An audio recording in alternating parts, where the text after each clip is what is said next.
নমস্কার বন্ধুরা, রিনার রন্ধনশালায় আপনাদের সকলকে স্বাগত।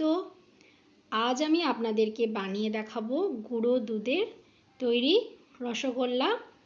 খুব সহজে কিন্তু আপনারা এই রসগোল্লাগুলো ঘরেতে তৈরি করে নিতে পারবেন।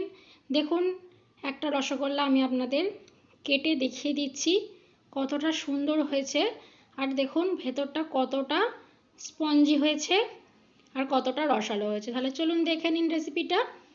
দেখুন, তার জন্য প্রথমে আমি এখানে এরকম বাটির 1 বাটি গুঁড়ো দুধ নিয়ে নিয়েছি।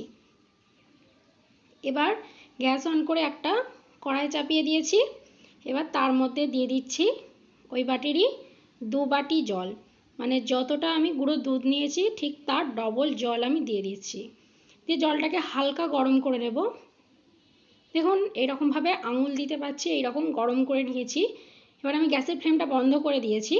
তো এবার দেখুন যে গুঁড়ো দুধটা নিয়েছিলাম সেটা অল্প অল্প করে দিচ্ছি আর এইরকম একটা হ্যান্ড উইক্সের সাহায্যে মিশিয়ে নিচ্ছি। দেখুন অল্প অল্প করে দিচ্ছি আর মেশাতে থাকছি। একবারে কিন্তু দুধটা দেবেন না, তাহলে কিন্তু দলা পেকে যাবে। দেখুন এইভাবে অল্প অল্প করে দিয়ে আমি দুধটাকে খুব ভালো করে মিশিয়ে নিয়েছি। দেখুন দুধটার মধ্যে কিন্তু কোনো রকম দলা পেকে যায়নি, ঠিক এইরকমভাবেই মিশে গেছে। এবার আমি গ্যাসের ফ্লেমটাকে অন করে দিয়ে এবার একটা খুন্তির সাহায্যে কিন্তু আমি অনবরত নাড়তে থাকবো। নাড়া বন্ধ করলে হবে না, কারণ যেহেতু গুঁড়ো দুধ, তাহলে কিন্তু এটা তলায় লেগে যাবে। সেই জন্য অনবরত নাড়িয়ে চাড়িয়ে গ্যাসের ফ্লেমটাকে মিডিয়ামে রেখে দুধটাকে আমি জাল করে নেব। দেখুন মিনিট 5 পরই কিন্তু দুধটা খুব ভালোভাবে ফুটে উঠেছে। এবার আমি গ্যাসের ফ্লেমটাকে বন্ধ করে দিয়ে এইরকমভাবে 1 মিনিট মতো নাড়াতে থাকবো। আর এখানে দেখুন আমি 2 চামচ ভিনিগার আর 2 চামচ জল নিয়েছি। এবার এই জল আর ভিনিগারের মিশ্রণটা আমি অল্প অল্প করে দেব আর এইভাবে নাড়াতে থাকবো। অল্প অল্প করে দেব আর নাড়াতে থাকবো, তাহলেই কিন্তু আস্তে আস্তে ছানাটা তৈরি হয়ে যাবে। এইভাবে ছানা তৈরি করলে কিন্তু ছানা ভীষণই নরম হয়, আর সেই নরম ছানা দিয়ে মিষ্টি তৈরি করলে মিষ্টিগুলো কিন্তু ভীষণই নরম হয়। দেখুন অল্প অল্প করে জল আর ভিনিগারের মিশ্রণটা দিয়ে কিন্তু খুব সুন্দরভাবে ছানাটা কেটে গেছে। দেখুন ছানা থেকে জল আলাদা হয়ে গেছে। দেখুন একটা সবুজ কালারের জল বেরিয়ে এসেছে। এবার আমি ছানাটাকে সঙ্গে সঙ্গে ছেঁকে নেব। তার জন্য দেখুন একটা বড় ছাঁকনির মধ্যে আমি একটা সাদা সুতির কাপড় দিয়ে দিয়েছি। এবার করে রাখা ছানাটা আমি এর মধ্যে দিয়ে খুব ভালোভাবে ছেঁকে নেব। দেখুন ছানা ছেঁকে নিয়েছি। এবার বেশ খানিকটা ঠান্ডা জল দিয়ে ছানাটাকে খুব ভালোভাবে আমি ধুয়ে নিয়েছি। এবার হাতের সাহায্যে হালকা করে প্রেস করে করে ছানার এক্সট্রা জলটা আমি চেপে ফেলে দেবো। খুব একটা জোরে চাপ দেবেন না, তাহলে ছানাটা কিন্তু শক্ত হয়ে যাবে। হালকা করে চাপ দিয়ে দিয়ে আমি জলটাকে ঝরিয়ে নিচ্ছি। দেখুন জল ঝরিয়ে নিয়ে ছানাটাকে আমি একটা থালার মধ্যে নিয়ে নিয়েছি। আর দেখুন ছানাটা কতটা নরম আর কতটা সফট হয়েছে। এবার ছানাটাকে আমি খুব ভালো করে মেখে নেব। খুব ভালো করে একদম মসৃণ করে মেখে নিতে হবে। ছানার মধ্যে যেন কোনো দানা ভাব না থাকে। দেখুন ঠিক হাতের সাহায্যে এইভাবে করে করে আমি ছানাটাকে মেখে নিচ্ছি। এইভাবে হাতের তালুর সাহায্যে ঠিক এইভাবে করে প্রেস করলেই কিন্তু ছানাটা মাখা হয়ে যাবে। দেখুন মিনিট 5 সময় ধরে ছানাটাকে আমি ঠিক এই রকম মসৃণ করে মেখে নিয়েছি। দেখুন ছানাটাকে ঠিক এই রকম একটা গোলা তৈরি করে নিয়েছি, মসৃণ গোলা। দেখুন ছানাটা কিন্তু হাতে লেগেও যাচ্ছে না। ঠিক এই রকম করেই একটা মসৃণ গোলা তৈরি করে নিতে হবে। এবার দেখুন আমি এখান থেকে ছোট ছোট করে বলের মতন করে কেটে নেব। সমস্তগুলোকে একই মাপের এইরকম লেচি করে আমি কেটে নিয়েছি।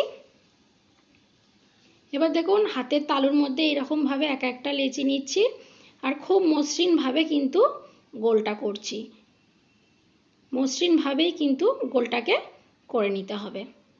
দেখুন একটা কিন্তু আমাদের মিষ্টি পাকানো হয়ে গেল। এইভাবেই কিন্তু আমি সমস্তগুলোকে পাকিয়ে নেব। দেখুন সমস্ত মিষ্টিগুলো আমার পাকানো হয়ে গেছে। এবার দেখুন আবারও একটা কড়াই নিয়ে নিয়েছি। এবার তার মধ্যে নিয়ে নিচ্ছি 1 বাটি চিনি, মানে যতটা আমি গুঁড়ো দুধ নিয়েছি ঠিক ততটাই চিনি নিলাম। আর দিয়ে দিচ্ছি 2 বাটি জল। এখানে আমি 1 বাটি চিনি আর 2 বাটি জল দিয়ে দিয়েছি। দিয়ে দেখুন এবার একটা খুন্তির সাহায্যে খুব ভালো করে আমি নাড়িয়ে দিচ্ছি। এবার আমি এর মধ্যে দিয়ে দিচ্ছি ফাটিয়ে রাখা 2টো ছোট এলাচ। এই এলাচটা দিলে কি হবে, এর সেন্টটা খুব ভালো হবে। দিয়ে দেখুন এবার জল আর চিনিটা খুব ভালোভাবে ফুটে ওঠা পর্যন্ত অপেক্ষা করব। দেখুন চিনিগুলো ভালোভাবে গলে গেছে আর জলটাও কিন্তু ফুটে উঠেছে। এর থেকে আর ঘন কিন্তু চিনির রস আমি তৈরি করব না। এবার গড়ে রাখা মিষ্টিগুলোকে আমি একে একে এই চিনির শিরার মধ্যে দিয়ে গ্যাসের ফ্লেমটা মিডিয়ামে রেখে এটাকে 10 মিনিটের জন্য আমি ঢাকা দিয়ে দিয়েছি। এবার দেখুন 10 মিনিট পর আমি ঢাকাটা খুলে নিলাম। দেখুন মিষ্টিগুলো কিন্তু ফুলে একদম ডাবল হয়ে গেছে, কত বড় বড় হয়ে গেছে দেখুন। এবার হালকা হাতে মিষ্টিগুলোকে আমি আস্তে আস্তে করে উল্টে দিচ্ছি।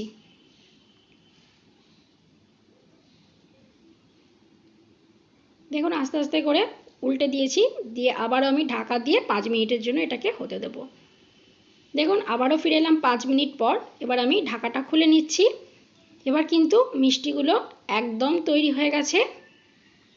এর থেকে বেশি মিষ্টি যদি আমি চিনির শিরার মধ্যে ফোটাই তাহলে কিন্তু মিষ্টিগুলো শক্ত হয়ে যাবে। দেখুন আপনারা কিন্তু দেখেই বুঝতে পারছেন। এবার গ্যাসের ফ্লেমটা বন্ধ করে ঢাকা দিয়ে এটাকে 1 ঘন্টা রেখে দেব। এবার দেখুন 1 ঘন্টা পর আমি আপনাদের ঢাকাটা খুলে নিয়ে দেখাচ্ছি। মিষ্টিগুলোকে আমি একটা বড় বাটির মধ্যে ঢেলে রেখেছি। এবার দেখুন একটা মিষ্টি আমি তুলে দেখাচ্ছি কতটা স্পঞ্জি হয়েছে। দেখুন এইভাবে প্রেস করছি, আবার কিন্তু আগের অবস্থায় ফিরে আসছে, আর কতটা রসালো হয়েছে। তো বন্ধুরা আমার এই রেসিপিটা কেমন লাগলো কমেন্টে অবশ্যই জানাবেন। ভিডিওটা ভালো লাগলে একটা লাইক করে চ্যানেলটাকে সাবস্ক্রাইব করে দেবেন। আজকের মতন এই পর্যন্তই, ভালো থাকবেন, ধন্যবাদ।